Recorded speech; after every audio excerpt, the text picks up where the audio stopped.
शाहपुरा जन स्वास्थ्य अभियांत्रिकी विभाग द्वारा महलों के अंदर 4 लाख किलो लीटर क्षमता की पानी की टंकी का निर्माण किया जा रहा है।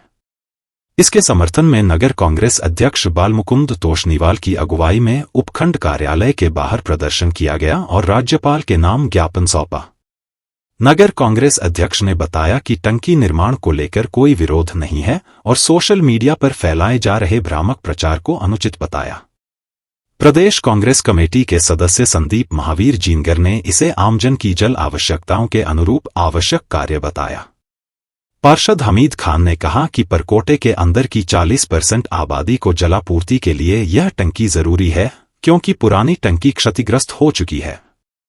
पार्षद डॉक्टर इशाक खान ने कहा कि इससे महलों के पीछे धुलकोट, बारी मोहल्ला, नजरबाग, एजेंसी मोहल्ला, सदर बाजार सहित कई क्षेत्रों को पानी मिलेगा।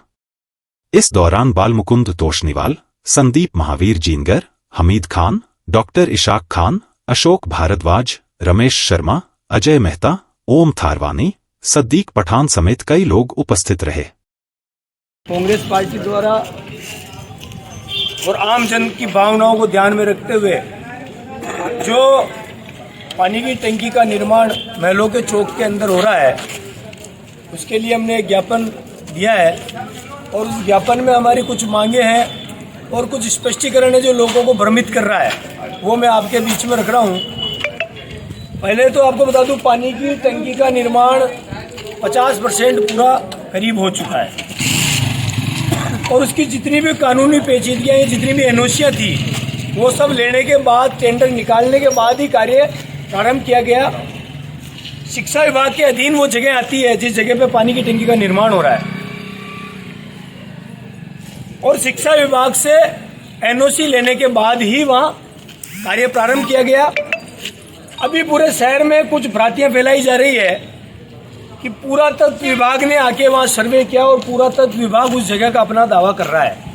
मैं इसका खंडन करता हूँ और हम सब इसका खंडन करते हैं। पुरातत्व विभाग का वहाँ कोई लेना देना ही नहीं है और अगर पुरातत्व विभाग ये दावा करता है कि वो हमारे अधीन आता है, तो मैं चाहता हूँ कि पुरातत्व विभाग के जो भी अधिकारी हैं बड़े से बड़े, वो आके राइटिंग में हमें दे कि ये हमारे अधीन आता है।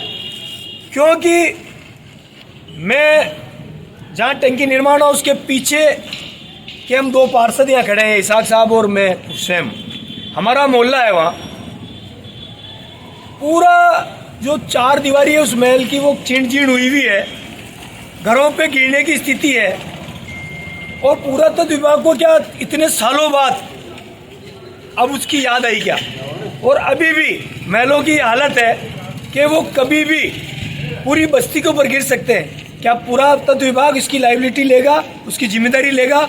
जो भी अधिकारी है वो आए और अपनी जिम्मेदारी ले कि भाई ये हमारे अधीन है। इसलिए इस प्रकार की एक भ्रांति है, वो शिक्षा विभाग के अधीन है और जिला कलेक्टर महोदय और शिक्षा विभाग की एनओसी है, टेंडर चल रहा है और पीएचडी विभाग के अधिकारी भी बहुत दिनों से इस वजह से परेशान है। हम सब उनके साथ हैं, आप काम चालू रखें। हम जो ठेकेदार हैं, ठेकेदार के बहुत पैसा वहाँ लग चुका है, उसकी जिम्मेदारी कौन लेगा ये भी तय किया जाए और काम को रोका नहीं जाए। अगर काम को रोका गया, उस टंकी निर्माण को रोका गया, तो बहुत बड़ा आंदोलन होगा। 9 वार्ड शहर के उसमें प्रभावित होते हैं। अगर वो 9 वार्ड प्रभावित होंगे तो दूसरी टंकी से उन 9 वार्डों को पानी देना पड़ेगा। पूरे शहर की जल की व्यवस्था गर्मियों में अव्यवस्थित हो जाएगी, जिसकी जिम्मेदारी कौन लेगा? इसलिए हम ये चाहते हैं उसका निर्माण रोका नहीं जाए, जैसा काम चल रहा है चलने दे। और रही बात, अगर पुरातत्व आएगा तो उन पुरातत्व विभाग के खिलाफ हम कानूनी कार्रवाई करेंगे। हमारे जो भी कानून के जानकार हैं, हमसे जुड़े हुए लोग, उनसे हम बात कर रहे हैं, हम मुकदमा दर्ज कराएंगे उनके खिलाफ। पुरानी टंकी गिरने की स्थिति में है और महल के जो आसपास का जो एरिया है, भूभाग, अपन धरातल की दृष्टि से देखें तो महलों के पीछे नजरबाग, बारी मोहल्ला, धाकड़ मोहल्ला, शीशर बाग वाली गली, ये ऐसे क्षेत्र है जहाँ पे बाहर से जो टंकियाँ बनी हुई है उससे पानी की सप्लाई वहाँ कभी भी नहीं हो सकती है, क्योंकि वहाँ का धरातल ऊंचाई पे स्थित है, महल के लेवल में स्थित है। तो टंकी का निर्माण वहीं होना चाहिए जहाँ वर्तमान में निर्माणाधीन है। और अगर किसी भी कारण से ये टंकी यहाँ रुकती है, निर्माण इसका रुकता है, तो ये जो क्षेत्र है महलों के पीछे, धूलकोट, बारी मोहल्ला, धाकड़ मोहल्ला, यहाँ से लोगों को मजबूरन पलायन करना पड़ेगा। तो राज्य सरकार को और जो प्रशासन है, यहाँ का जिला प्रशासन या स्थानीय प्रशासन, इस ओर भी ध्यान देना चाहिए कि अगर वहाँ से पलायन रोकना है किसी भी स्थिति में तो इस टंकी का निर्माण वहाँ होना ही चाहिए और संपूर्ण क्षेत्र में जलापूर्ति सुचारू रूप से बनी रहनी चाहिए।